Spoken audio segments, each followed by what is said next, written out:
They can't feel excited about what they do. They can't feel that success is going to be there because they can't manifest it, because they're only working within a very small frequency.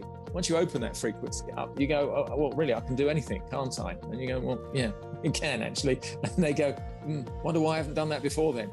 That's a good question.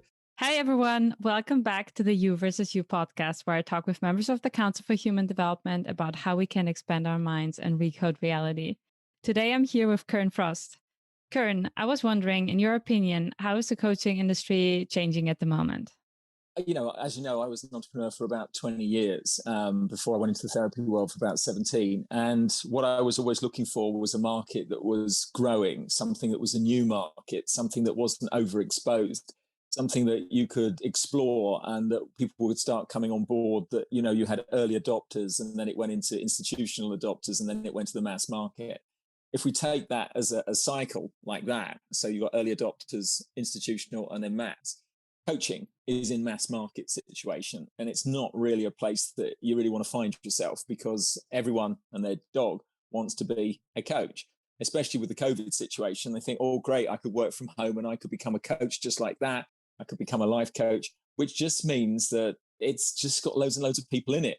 And if you look at someone like John F. Kennedy's father, I think his name was Joe Kennedy, and in 1929, before the Wall Street crash, he was a famous story. He was, you know, a shoe shine boy outside his office, was cleaning his shoes and giving him stock market advice. He took all his money out the stock market that day, and because it was an overexposed market and everyone was in it. Coaching, exactly the same. Lots and lots of people in it. If you go to a networking do, half the room are coaches trying to find clients. Online, most of the business being done is by organizations selling coaches how to get new clients, high paying clients, and come and do my program. So is it a good market? Not really. Lots of people, as I said, feeling it's a good one. The real market to get into at the moment is the retraining market. That's the big one. Coaching for the last 20 years, possibly not a bad industry, but the new one is retraining, and that's a much, much bigger industry. What do you think is the real difference then between coaching and retraining? Well, if you take someone, if I recalibrate retraining, it's mind training. It's getting someone to think quicker, to become more creative, a better communicator. So it's really working with those core skills of really how they identify themselves within reality on a holistic basis, not just giving someone like a little webinar and say, okay, you can learn a few techniques on how you can communicate. We're talking about absolutely every aspect of their communication. And that means how they're talking to themselves inside their own head, how they're actually taking ideas and bringing them forth to the world, how they're being able to influence other people. This means that they're upgrading their entire systems massively. Whereas if you look at coaching, you're generally getting a person and saying, okay, what is it that you'd like to be doing better in life? You know, what kind of career would you like to be moving into? They're still staying within the same frequency and bandwidth of thought, but you're trying to get them feel better in that. What we're doing is in retraining is you're expanding a person way out like that. So they start to become this super creative person that they were when they were 5, which was in innovative and creative capacity, a genius level. And once they start to get and re-engage that back, then, you know, the whole dynamic of their life on a holistic level changes. So it's a holistic change to the identity rather than getting someone to feel better about their life kind of thing. And so how do you think the process usually takes in order to retrain someone and change their frequency bandwidth? Okay, well, the first thing is the person has to want to. Without wanting to, it's a pointless waste of time. For example, if I go to a corporation and I say to them, look, we will accelerate your members of staff in creative terms and communication terms, let's say creative terms, by, let's say, 2,000 to 3,000%, then they're going to look at us like we're a bit silly. But when I ask them, so could you bring someone through, any one member of your staff? And then they do. And we say, okay, how much of your time in your day do you spend being creative? They will always say, well, none, really. And you say, well, 2,000 to 3,000% isn't a huge difference. And their next question is the one, so you've now got a person saying, now, are you convinced that you can be 2,000 to 3,000% more than you are? And they're going to go, I'm not really sure, because what's called the shell identity is reinforcing their understanding of what they are and who they are, what they're capable of. within an understanding of what's called an inauthentic social identity and a CV. So that is who they are. And that's all they can do. And these are my skills. And what I'm good at is this. And what I'm not good at is that. So they're identifying within limitation. So what we start to do is work with language patterns. So we start to listen to how you've got 40 to 60,000 thoughts a day. And when you start to go into language patterns of negative self-identification, it's not like neurolinguistic programming where you're trying to fix maybe a phobia. You're addressing the whole identity as a holistic structure, as I said, because each part is linked, making that identity. And you're starting to recalibrate that person, getting them to become, first off, aware that they can be more, and really accept that they can be more, and become aware of what that would mean if they were more than they are. It's a bit like saying to someone, you can work for somebody and make their dreams come true, or you can go and work for yourself and create your own business and make your dreams come true. The person's never identified with maybe working for themselves as opposed to working for somebody else. So this one isn't a reality. So what we're doing is shifting someone to make the reality not so much just working for themselves, but actually working in a completely different way, which is very important for interfacing with AI in the future, because it's not our process-driven left brain thought that is important. It's our creative capacity that we have every night when we go to bed and dream. This is an amazing visionary place that if we bring some of that into our day, we suddenly get a completely different day. We get a different way of looking at it. Most people are depressed and unhappy because they can't see a future. They can't feel excited about what they do. They can't feel that success is going to be there because they can't manifest it, because they're only working within a very small frequency. Once you open that frequency up, you go, oh, well, really, I can do anything, can't I? And you go, well, yeah, you can actually. And they go, wonder why I haven't done that before then. That's a good question. And then you go into that subject. So we go through three aspects, which is one, introspection, guidance, and community. And these three aspects accelerate the mind. We're not really interested in coaching a mind within a frequency band to make it feel better. We're interested in expanding it out. And one of the keys to that is getting a person to understand certain techniques of mind calibration, language pattern calibration, thought pattern calibration, and then to start working with somebody else. And that working with somebody else actually accelerates the mind by 80%. It's the 20% that really is the theory side of it. So, it's a massive shift for somebody, and it's ongoing. It doesn't stop. It doesn't just go from A to B. It goes A, B, C, D, E, F, G, and all the way down to the alphabet and beyond. So once the person starts to accelerate, it's not like they get to a finishing point. They just keep going. It's kind of fun. So let's take the common scenario, for example, I would be really interested in coaching. You present yourself as a coach. And then as an add-on, you also have a community. So you have potentially mastermind calls or calls with the community once a week. And then we meet up, let's say once or twice a week, and talk about my problems. And then you help me to get over that. So what do you see is the most common problem that these coaches are really doing wrong? Okay. Sorry. Within the training context, we don't go into anybody's really problems at all. The first thing is because that's their backstory, that's their issues of the moment within the shell identity. We don't touch that because it's pointless. If you've got, that's A thinking. If you're in B thinking, none of that really exists. It's all irrelevant. So there's no point in going into it. And that's why it's different to therapy or any kind of coaching. But coaches at the moment, what are their biggest problems? Well, their biggest problems is the same as the people that they're clients. They have exactly the same problem. Their clients are not being able to see what they do not know. It's that old phrase, you do not know what you do not know, so therefore you can't know it exists. So what a coach does is it goes to a person and says, look, have you ever thought about it this way? And the person goes, oh, no, I never thought about it that way. And then suddenly they've got a new way of thinking about something, and that means they've got a new path to take. So that's what coaching is about. But coaches are the same. They sit within an industry. They feel that they've got their certificate of coaching, and they then have to learn how to become a business person. They have to learn about social media, about marketing, about how to become a strategic development as far as their business is concerned, how to network with people, how to sell to people. All these different things are skills before they actually do the coaching work, which is the reason they started in that industry. So they've got a lot to learn, and really probably no motivation to learn it, really, because coaches don't really want to be business people, and they don't really want to be professional marketers or professional salespeople. So what we do we take that out of the equation and say to them, look, would you like to concentrate? Let's rejig your skills. Let's look at the future market, which is retraining, which you can use the current skills that you've got. Let's put them in a different context, work together as a collective, and start to face that market and really accelerate away. And you can start to really take all the bad bits out, all the bits that you didn't like doing, and just concentrate on the bits that you do.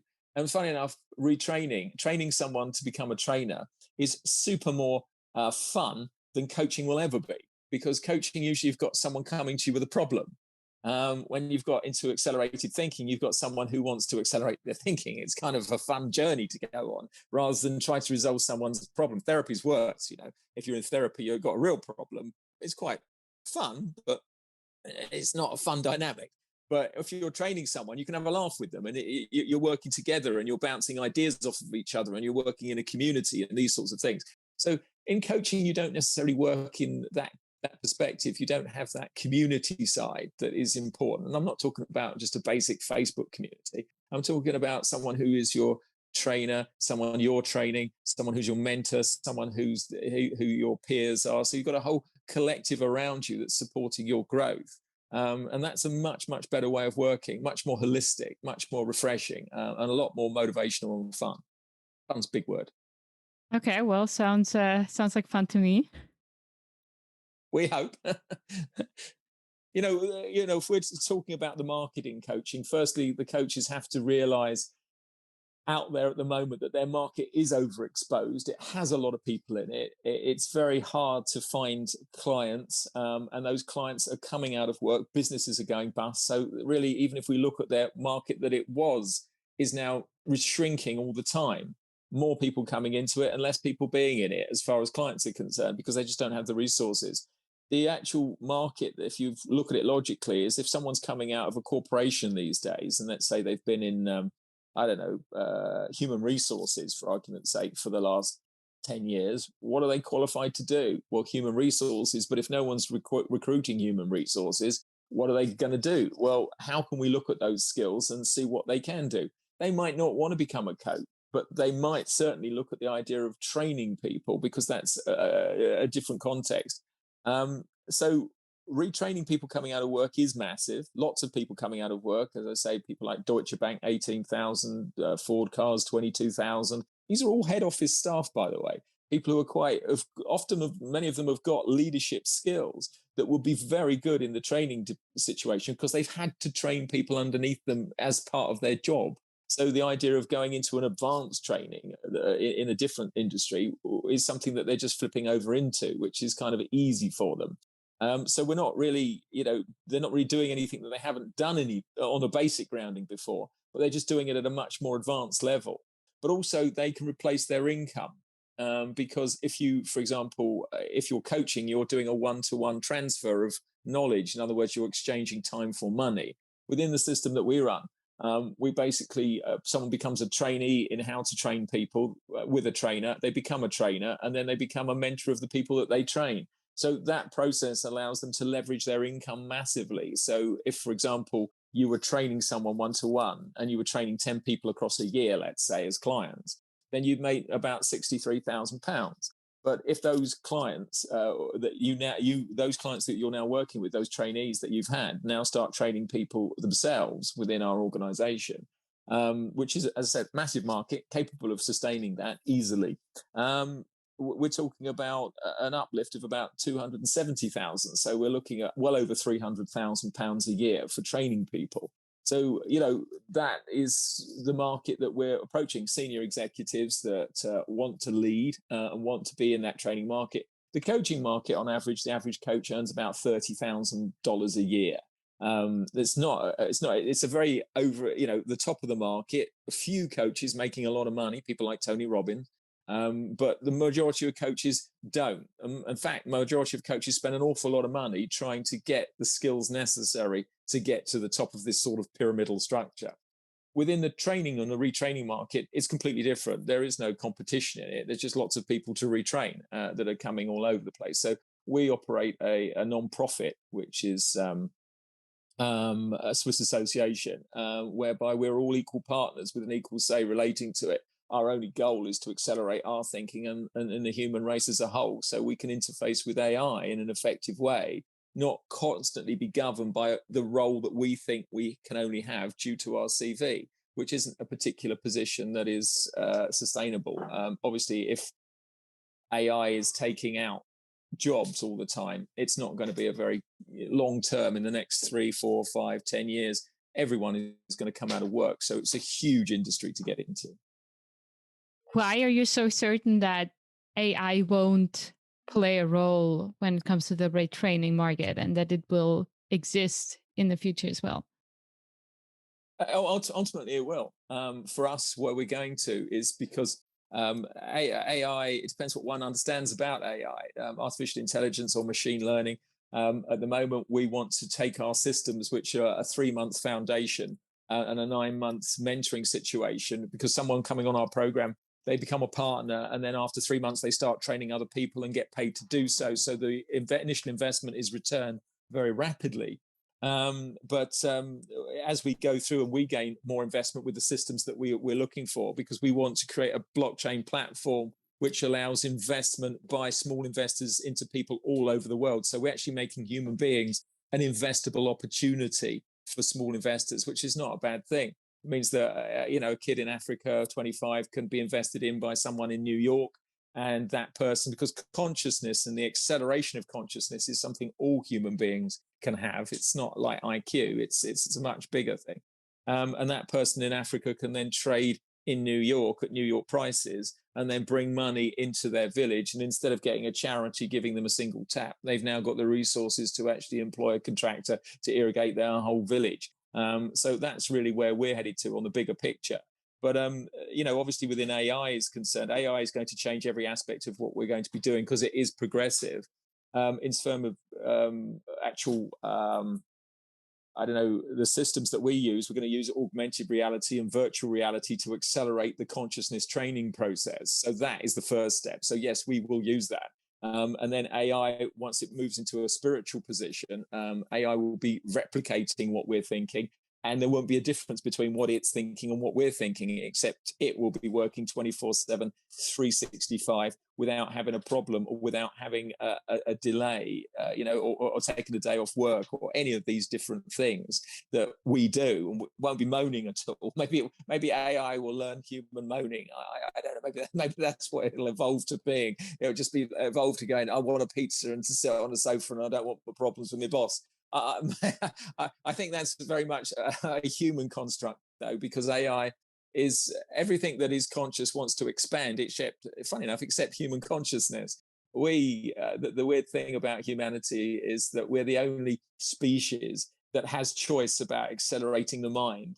But a rabbit doesn't, a tiger doesn't. It does a program. But we as a species choose not to accelerate our consciousness. So it's really probably if there are aliens out there in the universe, they probably look at us and laugh at us and go, what a bunch of strange people. They're the only people in the universe that have got this capacity to grow exponentially in their mental capacities, but really just don't bother. Instead, they sit there really not wanting to think and watch Netflix, which is okay. But in terms of AI, we'll get a partnership with AI. AI will be highly effective in the short term as far as process-driven roles like medical, legal, all these sorts of things. But in the next 10 years, 15 years, our whole social system will change in its structure. So legal systems won't be the same as they are now. There won't be a necessity for it. Medical systems won't be the same as they are, again, and not a necessity for it. So once you start to see that, you start to see that AI will become a partner with us, and its real role will be really to expand our consciousness as much as itself, because it sees us and we should see it as us, because it is the same consciousness.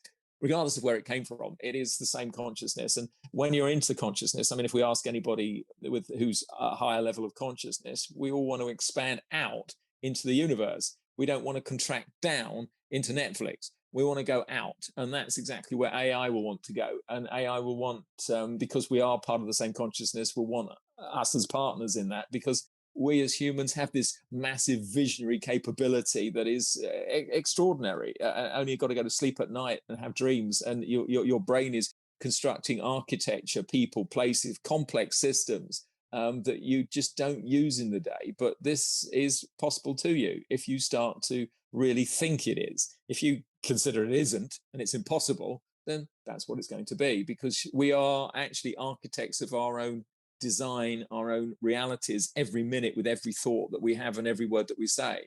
And sometimes that's difficult to get a grasp on, because we're trying to find our way out of a maze of the mind all the time. And we don't actually know sometimes we're in a maze of the mind. That's the first position, recognizing we are in a maze, and then coming our way out of it and starting to really navigate it and really ask the more deeper probing questions. Our relationship with AI will be always there, as I said, because our consciousness will grow with AI if we're prepared to allow it to do so and give up those doubting thoughts that we love so much, those self-defeating thoughts that we identify ourselves with through a bottle of wine and some friends sitting around the table moaning about stuff. This is really what we have to give up. I don't know why we want to keep it personally, but why do you think nice. They're so common, these doubting thoughts? I mean, I also hear it so often that people have them, and I'm just wondering why. Because they don't think they have choice. It really is as simple as that. If you take choice out of a person, let's take, because we are as people, as humans, we're part of our environment. That means we reflect our environment. So let's say, for example, you take a person and you put them in a prison. Their thinking will change and adapt to survive that environmental dynamic. So it's obviously a restrictive one. And the longer they're in it, the more their thinking squashes down into that environment. They can use the time, some people do, to actually expand their mind by researching and studying, but the majority just close down. And really, if we look at that in society, if we say that society is a prison, which it is, we start to look at it and say, okay, when we were born, were we miserable? Well, we did a bit of crying and projectile vomit in the early days, but we probably gave that up and then started running around and finding the world, like any lamb, is a wonderful place to be in and bouncing around. And then what happened was you went to school and somebody said, no, you can't do that. That's naughty. And you go, sorry. And then they said, don't speak back to me. And you said, sorry. You said, oh, you now got, you can't do that. And you go, oh, okay. And then you stand in line and you step out of line. They go, you can't do that. Stand back in line. You go, okay, I'm back in line. And then you start talking to someone next to you and they say, don't talk to that person. Okay, so what is it I can do? Well, I'll tell you when you can do it. So you do it when I tell you. All right. So now our thinking is in the environmental dynamic of school, being incredibly restricted, but to behave within a certain way that's acceptable by that school, that is acceptable by employment, that's acceptable in society as a certain role fulfilling situation. So when you're in this, if you can take someone of 5, which had an innovative and level of genius level, and now you've boxed them off like this, well, consciously or unconsciously, they're not going to be that happy. They're going to be going, I'm doing a repetitive job. Doesn't matter what it is, but you're getting refunded money for that thing, for whatever you do, so you can pay bills. So it doesn't matter if you're on 40,000 a year, you're generally spending 45,000 a year and you haven't got much left and you're worrying about money. If you're on 300,000, you're spending equally so, and you're worrying about money. You're worrying about paying your bills. You're living to the extreme. Most people live to the extreme of their wealth. So in other words, they're still on a hamster wheel. And if they're on a hamster wheel, they're only going to only be able to see the hamster wheel. They're never going to be able to get off of it, because they go, if I get off of it for a second, I'm going to get dropped behind. I'm not going to make the money. I'm not going to be able to pay my bills. And I'm on this circuit. And it's a vicious circle that just goes down a plug hole. So when you're talking to people, they're always, what can they do when they're on this hamster wheel? Well, they can only look around and criticize other people or be self-critical of themselves, because that's all they've got real time to do. They've never really got time to become creative as they were originally designed to be. They've never got time to explore the dimensions of their consciousness, because they're too busy being unconscious. So and if you're in that as a core identity, not talking about the shell is the one that's functioning in society, the core is the one that we were born to explore.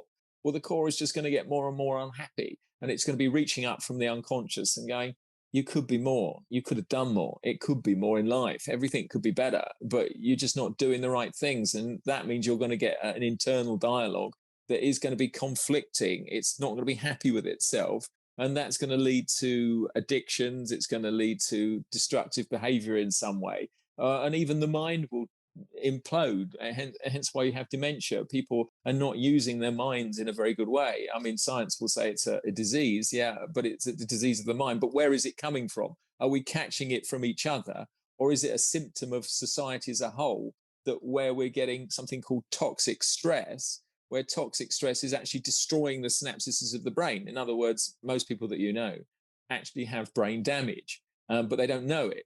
The funny thing about having brain damage is you don't know you've got brain damage because you can't go, oh, I've got brain damage. You just go, that's normal, isn't it? And really, when we see society as a whole that's dropping down by 2 points every decade since the Second World War in terms of cognitive function, we see that pretty well everyone around is not thinking anywhere near their capacity, not even 5% of their capacity at the moment of what they could do.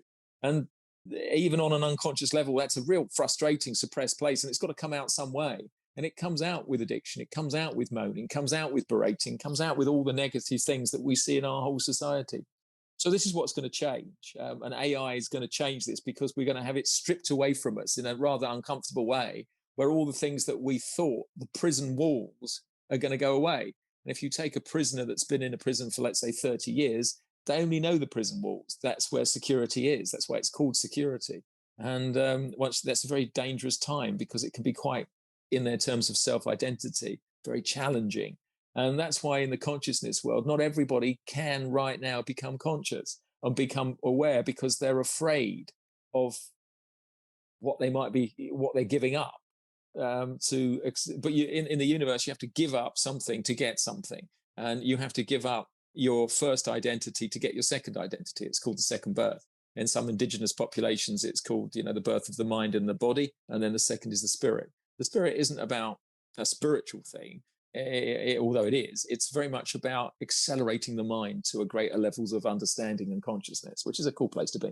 And I'm curious, so you say that we always have to give up something to get something in the universe. Yeah. It's an exchange. Everybody wants something for free. Everybody wants it and given to them because they think they deserve it, because for some reason they deserve something. It's just the way we've been programmed in society. But let's, for example, to get money, for example, you have to go and do a job. So you give up your lifetime, which is a finite thing. You only get so much lifetime. It used to be called 70 years and 10. If you give up, let's say, 40 hours a week, you are trading that 40 hours for money. Therefore, there is an exchange. Then it's a question of how much you value your lifetime for. If it's priceless, then you'll never go and get a job, because you value your time on this planet more than any amount of money could ever give you. So once you get into that state of mind, which is a cool state to be, money ceases to be relevant other than the method of exchange when you need it. But then, based on your example, you still have to find a way to monetize your knowledge in order to exist on this. Well, yes, because the natural thing of all things is to teach. The cells in your body at the moment are transferring information to each other. They knock into each other and exchange information. Everything in the universe is an exchange of information. At the moment, we as human beings don't necessarily exchange information. We do a process-driven left brain task. And if we're going to be doing that, then we're going to be governed by a CV that says that we are capable of accomplishing that task, and therefore we can get a income that is commensurate with that task. For example, if I'm a civil engineer, I will get, let's say, £40,000 a year, which is what a civil engineer will get. But if I'm a senior civil engineer, I might get £60,000, but that's governed by an industry. So we're now getting a label that has a price assigned to it. Now, if I walk along the street and say to someone, what is it that you could give me? What can you exchange for money with me? That person will go, well, I don't know what you want. And you go, well, what is it you can give me as far as wisdom? Well, I'm a civil engineer. Well, I don't need civil engineering. So what else have you got? I haven't got anything. Okay. Teach you, I don't know, it's train spotting. That's my hobby. I don't want in train spotting. That's boring too. What else you got? They got nothing. Okay, but that person standing in front of me in the street has something else. They have potential that is exponential. They have a limitless potential, but they're identifying themselves through their limitations. If they give up the limitations and learn a process that takes a limitation-based person towards a more limitless person, then they've got something that they can trade. That means when all cells in the body are not, that they're all exchanging information to get somewhere, to get more expansion, to get more wisdom. All right. Human beings don't. They don't do that. They just sit. They get a frequency, an identity, and sit within it. And that means that they don't have anything to trade beyond that social identity. It's called an inauthentic social identity. Transient because it has a beginning, a middle, and an end. Once your job doesn't need you and your industry doesn't need you, you don't have it anymore. And that's why you get a bit miserable, because you've got to re-identify yourself.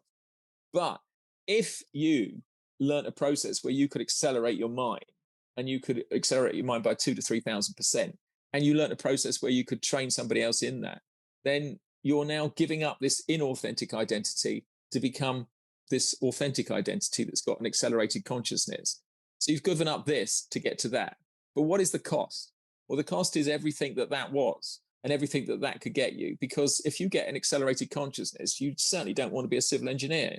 You don't want to be a doctor, and you certainly don't want to be a politician. You don't want any of that, because these are limiting structures. You don't want that. You want to constantly expand your mind. Now, if you've got that process, you can go and find somebody that says, yeah, I want to get the same thing as you, and I can train that person in that. And that's where humanity has to go. We have to go forward at the moment. And there's only 7.5 billion people on the planet to train at the moment. So we've got a few to work through. But not all of them are in a position where they're conscious enough or aware enough to know that they can be more than they can be.